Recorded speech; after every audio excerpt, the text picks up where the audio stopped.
উপোসের দিনে হোক বা সকালের জলখাবারে আবার যারা ওয়েট লস করতে চান তারা সন্ধেবেলাতে এই খাবারটা অবশ্যই খেতে পারেন। আজকে বানাবো হেলদি চাটের রেসিপি। তার জন্য নিয়েছি এখানে সুইট কর্ন, তার সাথে নিয়েছি ভেজানো ছোলা আর নিয়েছি স্প্রাউটস।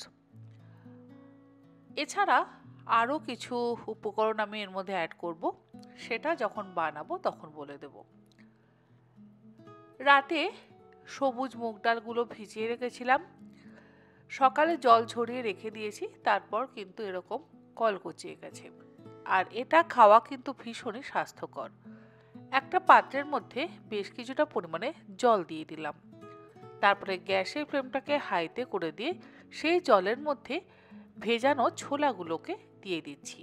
ছোলা আর কর্নগুলো আমি একটু সেদ্ধ করে নেব। ছোলা আর কর্ন যদি একটু সেদ্ধ করে নেওয়া হয় তাহলে খেতে বেশি ভালো হয়। মিনিট 3 আমি ছোলাটা সেদ্ধ করে নেব। আর এই ছোলা সেদ্ধর সময় অল্প একটু লবণ দিয়ে দিলাম। 3 মিনিট ছোলা সেদ্ধ করে নেওয়ার পর দিয়ে দিলাম সুইট কর্ন।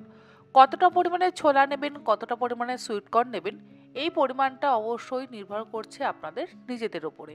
আমি মোটামুটি হাফ কাপ করে সব কিছু নিয়ে নিয়েছি। ছোলা আর সুইট কর্ন মিলে আরও 3 মিনিট আমি সেদ্ধ করে নেব। মানে ছোলা মোট সেদ্ধ করব 6 মিনিট আর সুইট কর্ন সেদ্ধ করব 3 মিনিট। ছোলা আর সুইট কর্ন সেদ্ধ হয়ে যাওয়ার পর জল ঝরিয়ে একটা বাটির মধ্যে নিয়ে নিচ্ছি। এরপরে একে একে বাকি উপকরণগুলো আমি এর মধ্যে দিয়ে দেব। হাফ কাপ পরিমাণে দিয়ে দিলাম স্প্রাউট, এরপরে দিচ্ছি টমেটো কুচি। একটা বড় সাইজের টমেটোর ভেতরের অংশটা বাদ দিয়ে শুধু খোসাটা আমি টুকরো করে কেটে নিয়ে এর মধ্যে দিয়ে দিলাম। একটা ছোট সাইজের শসাও টুকরো করে কেটে নিয়ে দিয়ে দিলাম। অর্ধেকটা দিলাম পাতিলেবুর রস। এই যে শসা, টমেটো, স্প্রাউট আমি ব্যবহার করছি, এটা কিন্তু আপনারা নিজেদের পরিমাণ মতন অবশ্যই ব্যবহার করতে পারেন। একটা মিডিয়াম সাইজের সেদ্ধ আলু টুকরো করে কেটে নিয়ে এর মধ্যে দিলাম।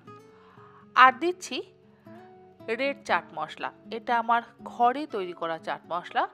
আপনারা নিজেদের ইচ্ছে মতন দোকানের কেনা চাট মশলারও কিন্তু ব্যবহার করতে পারেন, আবার চাইলে ভাজা মশলার গুঁড়োরও ব্যবহার করতে পারেন, মানে ধনে জিরের গুঁড়োরও ব্যবহার করতে পারেন।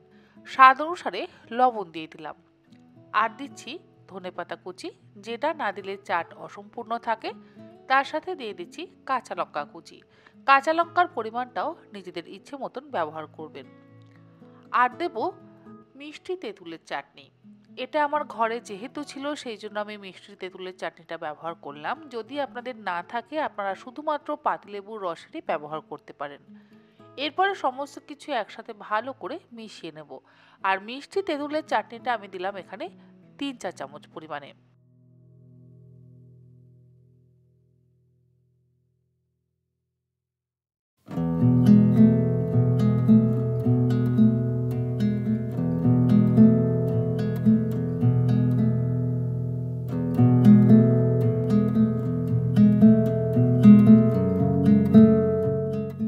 পেঁয়াজের ব্যবহার আমি করলাম না। যদি আপনারা উপোসের দিনে খেতে চান তাহলে পেঁয়াজটা অ্যাভয়েড করবেন, আর যদি এমনি দিনে খেতে চান তাহলে পেঁয়াজটা অবশ্যই দিতে পারেন। আশা করি এই চাটের রেসিপি আপনাদের ভালো লাগলো। ভালো লাগলে আপনারা এরকম ভাবে বাড়িতে বানিয়ে খেতে পারেন। আমাদের চাট কিন্তু অলমোস্ট রেডি। তবে সার্ভ করবার আগে সবশেষে দিয়ে দিচ্ছি সামান্য পরিমাণে একটু ঝুরি ভাজা। এটা সম্পূর্ণ অপশনাল। যদি কেউ ডায়েট করতে চান ঝুরি ভাজাটাকে অবশ্যই অ্যাভয়েড করবেন। আমি টেস্টের জন্য একটু ঝুরি ভাজা এর মধ্যে অ্যাড করলাম। আর দিচ্ছি সামান্য পরিমাণে একটু আনার দানা বা ডালিম। এটাও কিন্তু অপশনাল, যদি না থাকে অ্যাভয়েড করতে পারেন। সামান্য পরিমাণে একটু দিয়ে দিলাম ধনেপাতা কুচি। আর সবশেষে ওপর থেকে দিয়ে দেবো আরও অল্প একটু মিষ্টি তেঁতুলের চাটনি। আজকের মতন এই পর্যন্ত। আগামীকাল আবারও হাজির হয়ে যাব নতুন কোনো রেসিপি নিয়ে। আপনারা সকলে ভালো থাকবেন, সুস্থ থাকবেন। ধন্যবাদ।